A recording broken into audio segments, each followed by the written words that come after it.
I'm over here in my property line hedgerow food forest. I'm gonna transplant some trees. There's a season to every purpose under heaven is what they say, and it is the season to transplant trees. If you're going to, now would be the time to do it. I also said it was time this fall, late this fall, early this winter. Really, it's not the time to do it whenever there's so much ice and snow on the ground, but before things bud out and start leafing out, when things are dormant, that's the time to transplant trees. And I've got a bunch of black locusts back here behind me that I need to transplant, and I want to tell you a little bit about them. I want to show you what it looks like when you transplant them, and I want to transplant those today, so take a look. So this is one of the black locusts behind me. This isn't one that I put here initially. There's a bunch of them up at the property line that I planted about 2 years ago, maybe January or February. This is February 2011. I must have planted them around January or February 2019. Some of them back here are about 20 foot tall. So they were sticks about 2 or 3 feet tall, and now the biggest is about 20 foot. Now there are some that aren't that big, but there are some that are. Now these right here are some that I healed in just to move because I did have them on the old property line.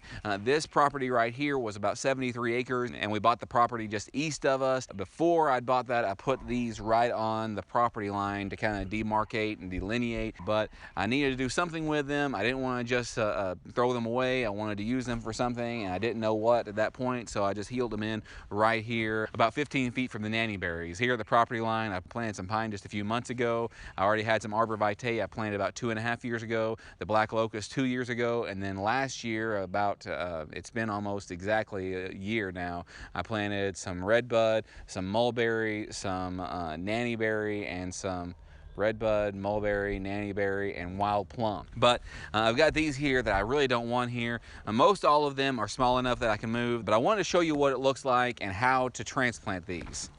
Let me go get my shovel. So this is one of the larger ones. There are several smaller ones right next to it. Black locusts will grow from rhizomes. So underneath the soil where their roots are, you'll have more black locusts that'll pop up. They'll just, they're kind of a pioneer species. They don't need great soil. They will grow in rocky soil. They'll grow in mud. They'll grow in clay. They'll grow in anything. They really don't need great soil because they are what you call nitrogen fixers. And that is, they take nitrogen out of the air and they fix it in the ground, and they really make things around them grow a bit better. So Stephen Subkowiak up in Canada, he talks about trios, and he has 2 fruit trees and a nitrogen fixer. I've got these because they're fast growing trees, as I've already showed you. They're great for firewood. You can eat the flowers off of them. They're great for pollinators. Bees love them, and they make really great honey. I haven't had any flowers on these yet. Maybe this is the year. Where I planted these, instead of there just being a row where I planted them, there's several over here. I'm not sure if you can see where it is, but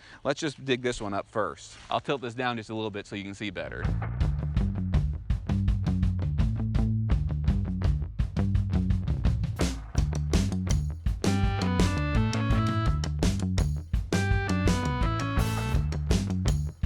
That one might not have been the best one to start with. I transplanted several weeks ago. I didn't film it, but they came out much easier than this. You notice about the black locust that they've got all these thorns on there. It's really great whenever you do it to have a pair of gloves. What I understand is that you can take these root cuttings and you can cut them, kind of like comfrey, and we've talked about that in the past, that you can cut them and plant them and they will grow trees. You can also take this tree, I'll probably end up cutting it back some and maybe plant a few of these cuttings, but you just take this tree and plant it. I'm gonna plant it a little bit further away. These that I'm transplanting, I'm gonna put over here so I can have firewood in the future. This burns so well and so hot, it's a really dense wood. I have about 20 trees or so, and then cut about 5 or so every year. So I'll cut them and then they'll grow from there, and they'll grow even faster. So they'll grow fast at first, but they'll grow even faster after they have those roots in the ground. So I'm gonna put this in the back of the Kubota and go get a couple more and show you.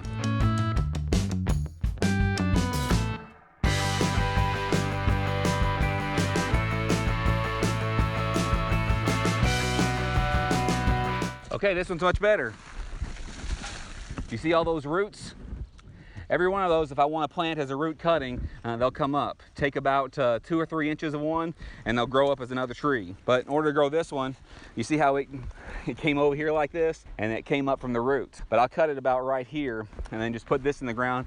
It'll grow another tree, and then I can plant some of these in a row if I want to, make a hedgerow of it.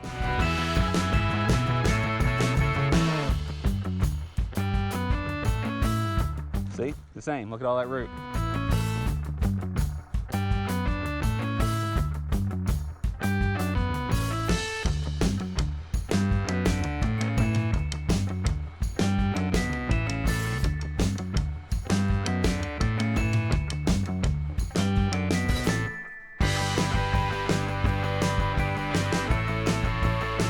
So a good tool to have whenever you're taking care of black locust would be a pair of gloves. I'm just going to be really careful here.